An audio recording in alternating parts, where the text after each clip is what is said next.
मिर्जापुर की चुड़ैल माइनस घाट रोड का रहस्य। मिर्जापुर, जहां पर गंगा की शांति है, पर रात में घाटों पर कुछ ऐसा होता है जिसे आज तक किसी ने समझा नहीं। कहते हैं रात के बाद वहां एक और दुनिया जागती है। मिर्जापुर के पास एक गांव है, छनवा घाट। कहते हैं इस घाट पर 30 साल पहले एक औरत की मौत गंगा में डूबने से हुई थी। नाम था रज्जो देवी। लोग कहते हैं उसने आत्महत्या नहीं की थी, उसे किसी ने धक्का दिया था।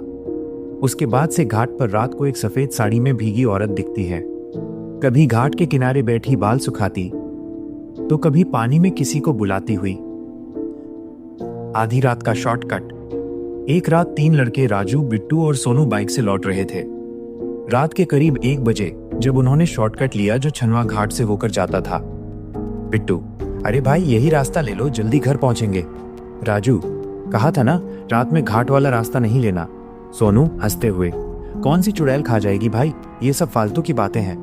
जैसे ही वो घाट के पास पहुंचे, बाइक अपने आप बंद हो गई, हवा रुक गई और दूर से आवाज आई, पानी पिलाओ बेटा, बहुत प्यास लगी है। तीनों ने देखा घाट के किनारे एक औरत झुकी हुई थी, बाल पूरे चेहरे पर, साड़ी गीली। सोनू डर के मारे पीछे हट गया, पर बिट्टू बोला, चल दे देते हैं पानी। जैसे ही उसने बोतल आगे बढ़ाई, औरत ने उसका हाथ पकड़ लिया, बर्फ जैसे ठंडे हाथ, और आवाज भारी हो गई, तूने मुझे धक्का क्यों दिया था? बिट्टू चीख पड़ा।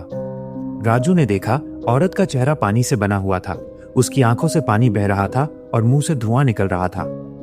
तीनों किसी तरह भागे, बाइक अपने आप स्टार्ट हो गई। घर पहुंचकर सब बुखार में पड़ गए। 30 साल का चक्र। अगले दिन गांव के बुजुर्ग बोले, उस रात 30 साल पहले रज्जो को इसी घाट से 3 लड़कों ने धक्का दिया था। उसी की आत्मा अब हर तीसरे साल उसी दिन किसी को ढूंढने आती है। राजू, बिट्टू, सोनू ने जब तारीख देखी, वो वही दिन था। 30 साल बाद। कहानी यहीं खत्म नहीं होती। अगले दिन सुबह छनवा घाट पर लोगों ने देखा, घाट के किनारे 3 जोड़ी चप्पलें रखी थीं और उनके पास ताजा गीले पैर के निशान गंगा की ओर जा रहे थे। घाट पर लौटे साए, भाग 2। कहते हैं जो आत्मा अधूरी रहती है वो सिर्फ डराने नहीं, अपना हिसाब पूरा करने लौटती है। और मिर्जापुर की वो रात अभी खत्म नहीं हुई थी। राजू, बिट्टू और सोनू तीनों बेहोश हालत में अस्पताल में थे। डॉक्टर ने कहा कि इन्हें हाइपोथर्मिया, अत्यधिक ठंड हो गया है, जैसे ये किसी बर्फीले पानी में गिरे हों। पर उन्होंने तो सिर्फ घाट के पास से गुजरना था। नर्स, धीरे। तीनों बार बार एक ही बात बड़बड़ा रहे हैं, मत पकड़ो, छोड़ दो, पानी ठंडा है। 3 दिन बाद राजू घर लौट आया। माँ ने पूछा, बेटा क्या हुआ था वहां? राजू डरते हुए, माँ वो औरत, उसने मुझे देखा जैसे मुझे पहचानती हो। राजू की माँ का चेहरा सफेद पड़ गया। बेटा, रज्जो तेरे दादा की बहन थी, जिसे गंगा में धक्का देने का इल्जाम तुम्हारे बाबा पर लगा था।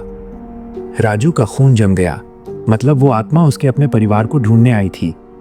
रात के 2 बजे फोन बजा। राजू ने रिसीव किया। आवाज, पानी ठंडा नहीं था बेटा, बस अधूरा था। फोन कट गया। राजू ने कॉल लॉग देखा, नंबर लिखा था अज्ञात माइनस छनवा घाट। बिट्टू का बुलावा। उधर बिट्टू हर रात एक ही सपना देखता, घाट पर वही औरत जो कहती, एक अधूरी लाश अब भी नीचे फंसी है, उसे बाहर निकालो। बिट्टू ने तय किया कि वो घाट पर जाएगा, क्योंकि अब उसके सपनों में वो औरत नहीं डराती थी, बुलाती थी। रात का 12 बजा था। बिट्टू अकेला बाइक लेकर छनवा घाट पहुंचा। गंगा का पानी चांदनी में चमक रहा था। उसने देखा पानी में किसी का चेहरा झलक रहा है, बिल्कुल उसकी तरह। बिट्टू, धीरे। रज्जो, तू चाहती क्या है? आवाज पानी से, सिर्फ सच। अचानक घाट का पानी उबलने लगा और बिट्टू को ऐसा लगा जैसे किसी ने उसके पैरों को पकड़ लिया हो। वो चिल्लाया, सोनू, पर कोई नहीं था। अगले दिन सुबह लोगों ने देखा बिट्टू की बाइक घाट पर थी, लेकिन उसका शरीर नहीं मिला। सिर्फ एक चीज पानी में तैर रही थी, वो बोतल जो उसने पहली रात उस औरत को दी थी। उसके अंदर अब पानी नहीं, खून था। रज्जो की आत्मा अब शांत हुई या नहीं, कोई नहीं जानता। लेकिन आज भी मिर्जापुर के छनवा घाट से गुजरने वाले कहते हैं, जब हवा ठंडी हो जाए तो कोई आवाज फुसफुसाती है, पानी पिलाओ बेटा, बहुत प्यास लगी है। यह कहानी सुनकर आपको कैसा लगा?